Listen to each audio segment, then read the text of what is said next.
Hey, Carolyn, how's it going? Hello, going well. How are you?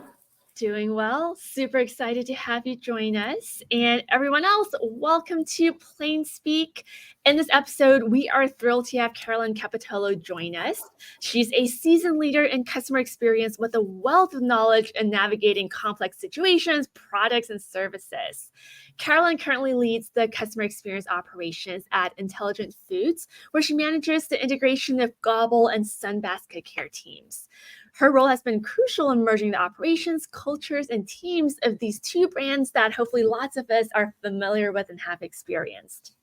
With over 6 years of experience at Gobble, Carolyn advanced from being a CX team lead to senior CX manager, achieving significant milestones like enhancing social engagement and collaborating closely with the CEO and leadership on key customer communications. Her career, which we're excited to learn about because that's a heck of a journey, right, across that growth, has been defined by a dedication to customer experience excellence and a knack for really communicating across teams and guiding teams through transformative changes. Carolyn, welcome to Plain Speak. We're super excited to dive into the realities of customer service from the ground up to help CS leaders connect and learn from each other. Where are you calling in from today? Thanks. I'm calling in from Millbrae, just outside of San Francisco. Love it. So just to help our viewers sort of understand where you're coming from, can you give us just a quick overview of the Intelligent Foods brand, services, and layout? And then we'll talk a little bit about how you got into the world of CX. Yeah, of course. So Intelligent Foods is a food technology and manufacturing company. We have B2B clients and we have two D2C in-house brands, which are Sunbasket and Gobble. So I'm the director of CX for those two brands. Sunbasket and Gobble, in case you haven't heard of them, are both meal kit delivery services. We provide chef-crafted meal kits as well as prepared meals to our customers on a weekly basis. Sunbasket focuses in on customers who are looking for healthy eating options, specialty diets, as well as a focus on organic produce. And Gobble is focused on the busy professional and families who are looking for easy restaurant quality dinners that can be made in 15 minutes. So you get that joy and sense of accomplishment of cooking a home cooked meal, but less time, less effort, and less cleanup at the end of the day. I love it. I actually made a Sunbasket meal yesterday. So it's nice to just have everything in one place, lay it all out. And I love how, food is really so, I think we'll find this theme throughout our conversation today, so central to people's experiences and community and communication, but also really complex is what I'm guessing, right? In terms of all the different parts and pieces that need to come together to deliver that magical 15-minute meal kit for the consumer. Yeah, absolutely. Exciting to learn more there. Now tell us a little bit about, how you got into customer experience and Gobble and, what those past 6 to 7 years have looked like. Yeah, so a little bit about how I found Gobble. I was interested in working at a startup, so I was attending a lot of networking events and job fairs in San Francisco. And one event I met Gobble's CTO who was speaking. And I just really connected with the mission and,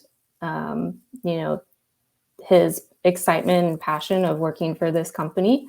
Yeah. Gobble is female founded. And I remember watching this video of Ushma, our founder, speaking at an event and just really being captivated by her passion and that dream to bring 15-minute dinner kits to people's homes.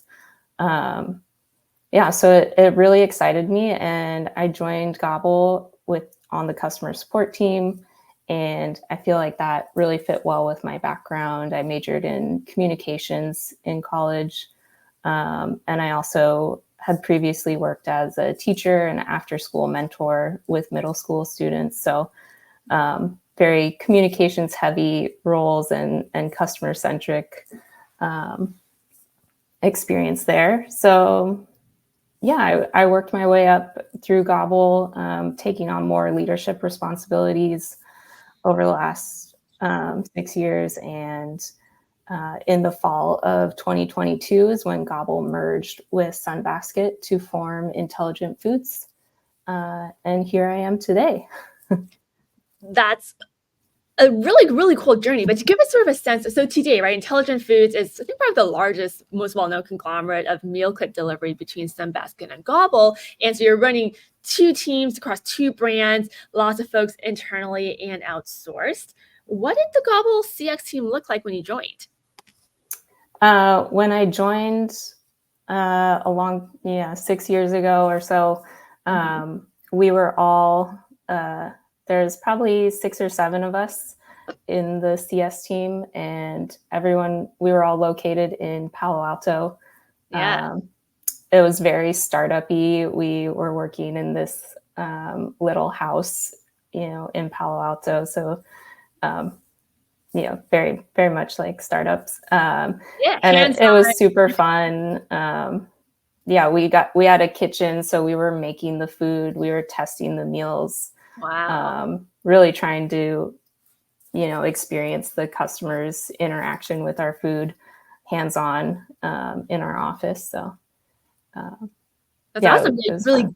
get to walk that customer experience in that way. What would you say was the sort of the biggest challenges that y'all tackled when you first joined versus what are the biggest challenges now as you've scaled? Yeah, I think the customers' challenges have kind of remained the same over the time. We're still dealing with perishable goods. We're always going to have, spoiled ingredients and things that can easily go wrong in that department. So yeah, Tell us about some of those unique challenges in the food space, right? Because it is such a personal, if everyday product that's essential. What are some of those unique challenges? yeah. So definitely lots of challenges. And even with our customers, just heightened expectations of what they expect from us. So people rely on food, people need food. Customers have built their days around and their weeks around their Gobble delivery or their Sunbasket delivery. They're planning their dinner, they expect it at a certain time. Yeah. So a lot of challenges we see are both with the perishable nature of food, but also with the delivery of our meals as well. So we rely on last mile carriers. Yeah. And, lots of things can go wrong there, natural disasters and everything.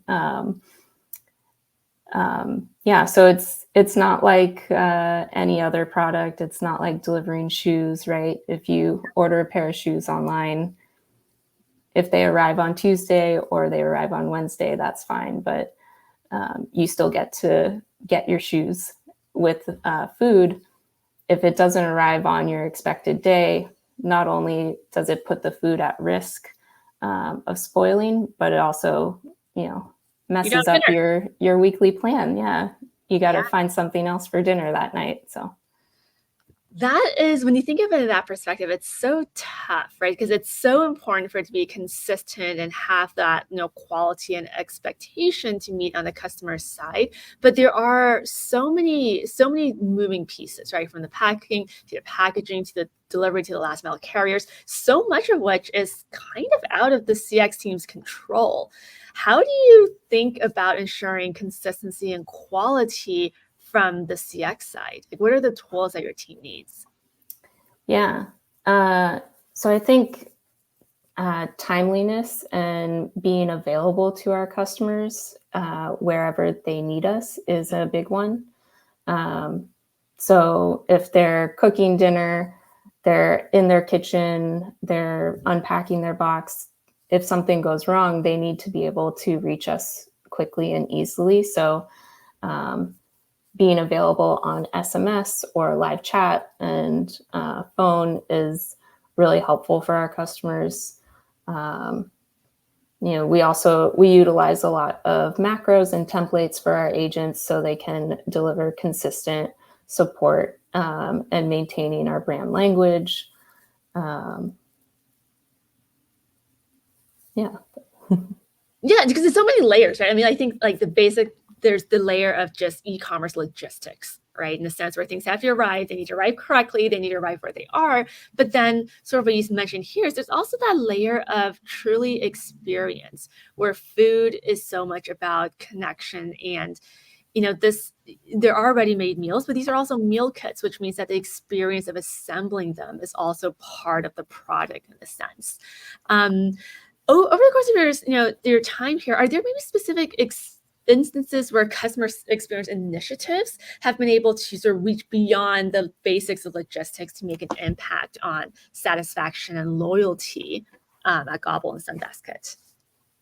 Yeah, for sure. I think one area is definitely with our text message option. So we launched this concierge text message program with our Gobble customers a few years back.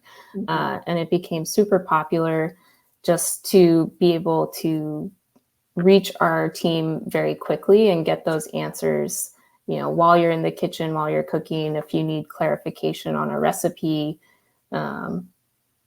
help cooking your meal. And that's been,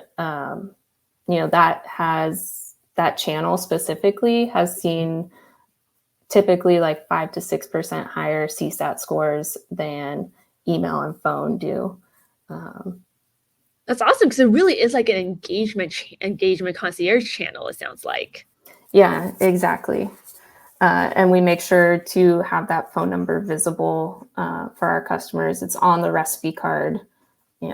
Text support is here to help right when you're cooking your meal. That's awesome because it allows you to be part of that experience. Yeah. Super, super cool. Okay, so Carolyn, you touched a little bit at this at the beginning, right? Their Sunbasket, which was really focused around people looking for healthy eating, specialty diets, organic produce. Gobble, focused around busy professionals and families, but yes, sort of united by this common theme of food. Now, look, change is never easy, right? Even when there are shared missions and objectives. What was the process like of, Gobble startup to Gobble more mature to combining those two companies? How did, from the CX team's perspective and your perspective, approach the task of blending the two teams and ensuring a smooth transition? Yeah, I think so. Mergers can be challenging, and it definitely takes time. So listening to one another, getting to know one another, finding that commonality and that shared goal has been really important to us. Really just taking it one day at a time. We've also found that prioritizing in-person working days was really important for us during those initial first couple months of the merge, just to help expedite that getting to know one another and that bonding time. It's hard. Mergers are hard. So everyone comes into the process with their own expectations and past experiences. So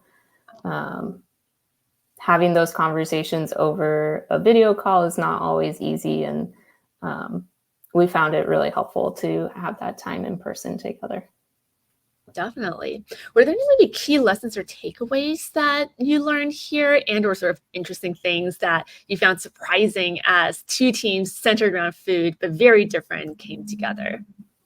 Yeah. So it was definitely interesting learning, our two brands look very similar on the outside.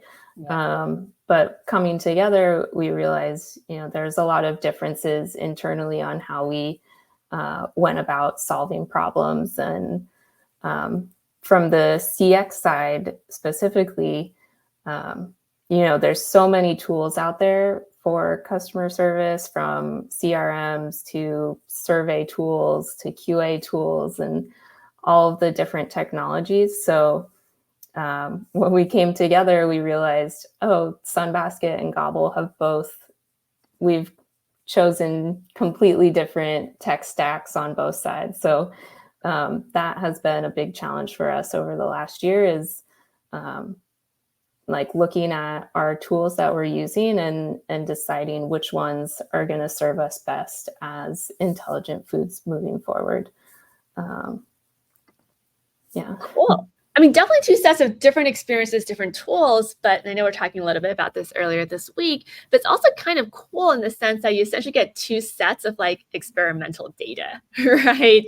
You get to sort of combine the shared experiences, which I understand must have been really challenging because, people are coming in with different expectations, a lot of change, but also really cool that, you're able to come together to form that new sort of support ethos in a sense.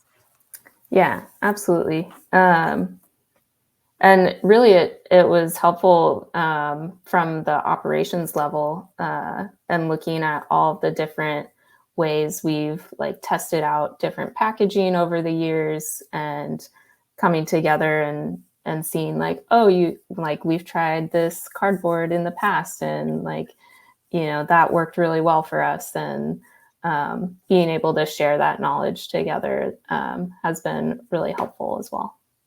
Definitely.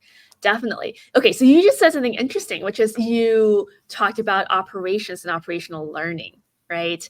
And I'd love to sort of move a little bit into the role of CX on broader sort of product development, marketing, and leadership, because especially for a service like Gobble, right? There are always product and marketing changes, but customer support is always sort of at the forefront of getting customer feedback, Mhm.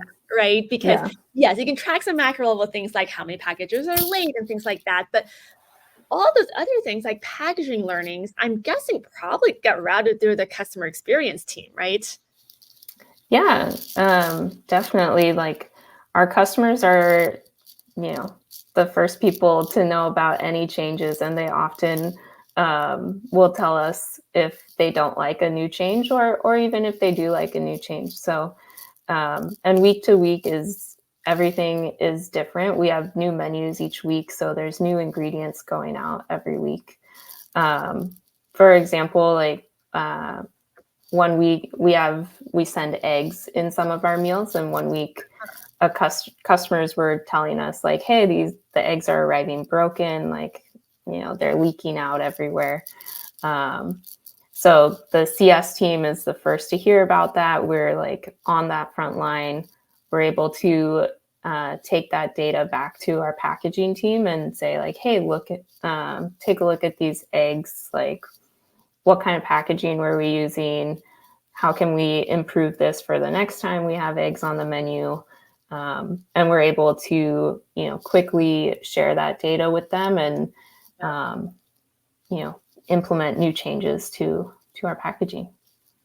Definitely, 'cause it's really, I guess, strikes me as really complex, right? Because shoes and clothing packaging is pretty, like, you know what that looks like, right?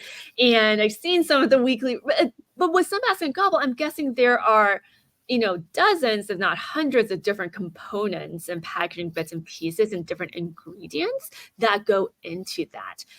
Do you have any maybe tips, advice, takeaways on how to systematically figure that out in a way that's reportable back up to leadership? Yeah, we've put a lot of time into developing our reporting system for the CS team to keep track of those customer feedbacks.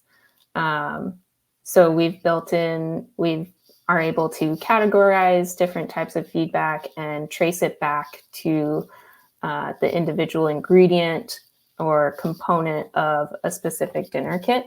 Yeah. And then share that with our operations leads and packaging team as well. Definitely. Are there maybe any specific examples you can think of where that customer feedback has directly sort of fed back, influenced product development or policy changes or different channels? How has CX, how have you sort of helped bridge that communication and also roll out those changes to the CX team? Yeah. Well, I think I come back to the egg example, but Yeah. it's really a good one that we've been able to do more recently. Is you know, during the merge, we also come in with past knowledge and experience, and the egg containers we were using were, had worked really well in the past. So it was like coming in with new data, like, hey, well, something changed or something might be a little bit different in this particular meal kit, and being able to communicate that with our team and share that data has been a learning experience, and also really good for us as a team to get to know one another and work together on those problems. Yeah, because we talk about this with our own team as well, but in a sense, increased contacts and increased customer engagement driven by things like new products or bigger volume is a really like high quality problem. Like it's a good thing, right? But sometimes from the position of a frontline agent, it can feel like a lot of work, right? Growth is Mm-hmm. when it trickles down to the customer contacts, truly is a lot of work. How have you managed to unite your team and really sort of try and get everyone aligned around times of either really big growth or change like a merger and different priorities that get rolled down? Yeah. So with our team, I try to always come back to our mission and our purpose for our two brands, Mhm. and really emphasizing that with the team. So although like our team is located in the Dominican Republic, so we haven't really been able to give them the product or have them taste the meals and have the product in their hand. But food is such a universal thing that it's very easy to empathize with one another around food. So during those like hard times of growth and change, I like to, talk about, why we love food and what makes food so special to us. And whether you're ordering a meal kit, whether you're ordering from, a delivery from a restaurant, or cooking a home cooked dinner in your own house, like you can relate to that feeling, and Yeah. you can empathize with one another. And so, yeah. I love that. It's drawing out the commonalities, right? Because food everyone has experiences around food and Yeah. community It's a and connector. exactly, and being hangry. Yes, we've all been there. Yes. Yeah. When the delivery's not arriving, Yeah. you can get hangry for sure.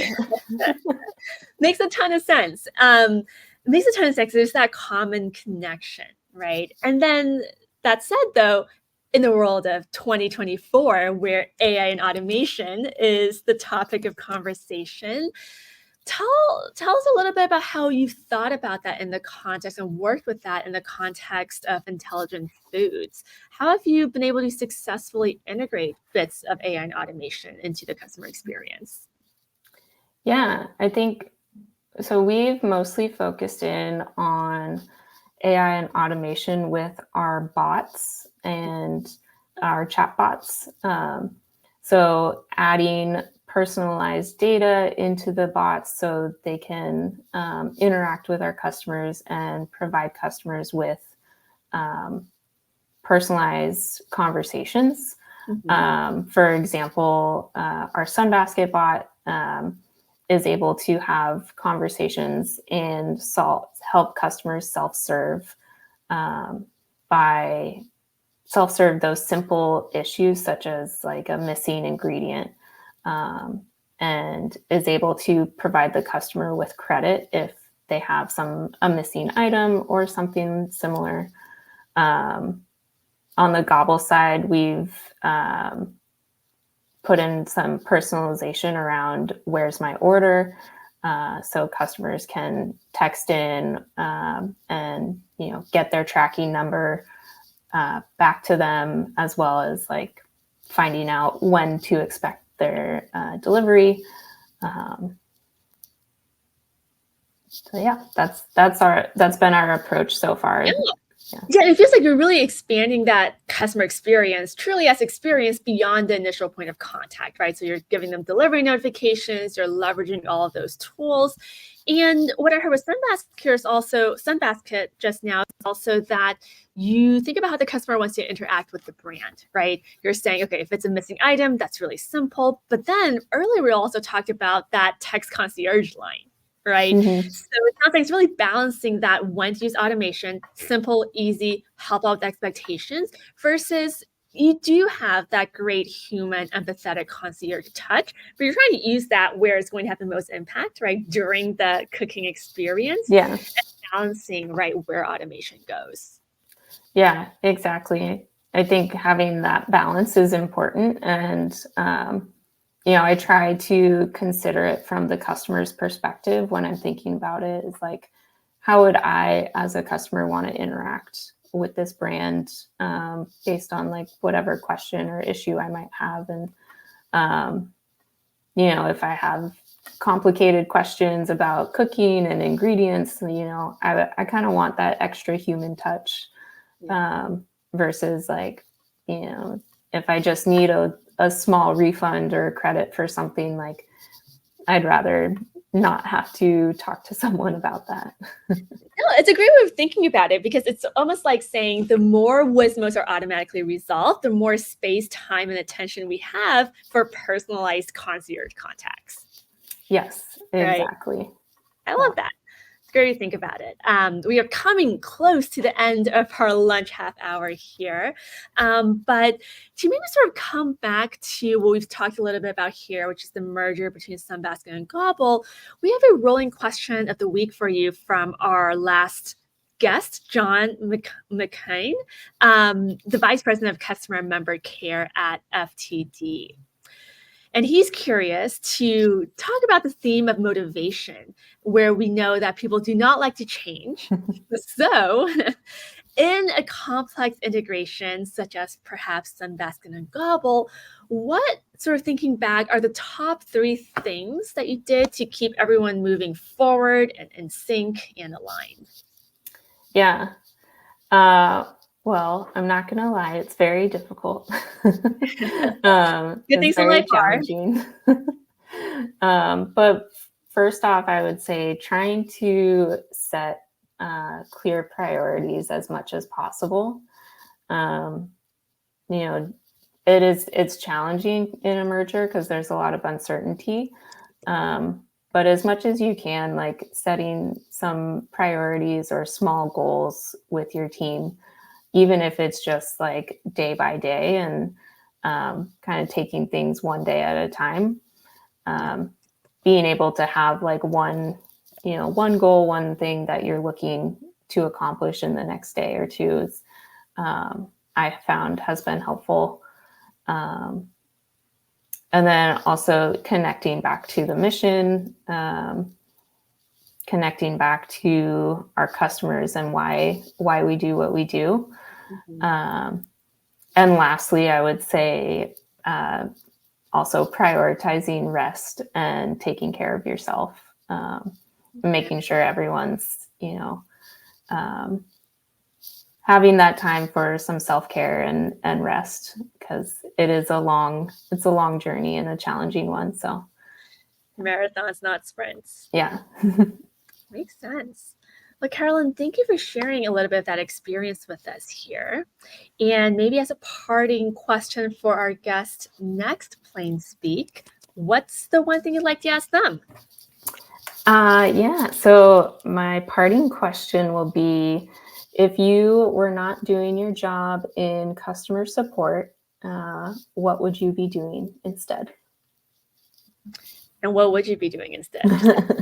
When you retire? Well, for me right now, I think I would love to go work at like a national park, but probably not just one national park. I would want to like travel around and like see all the different national parks, and I don't know, be like a park ranger or a tour guide or something. Yeah. No, living the dream. I'm actually going on my first camping trip in a little bit. Oh, nice. So I'll have to get some tips from you. But Carolyn, thank you so much for joining us and sharing some of that experience growing with Gobble across intelligent foods. It's been an awesome, awesome lunch hour. And thank you so much. Really appreciate it. Yeah, thank you so much, Liz.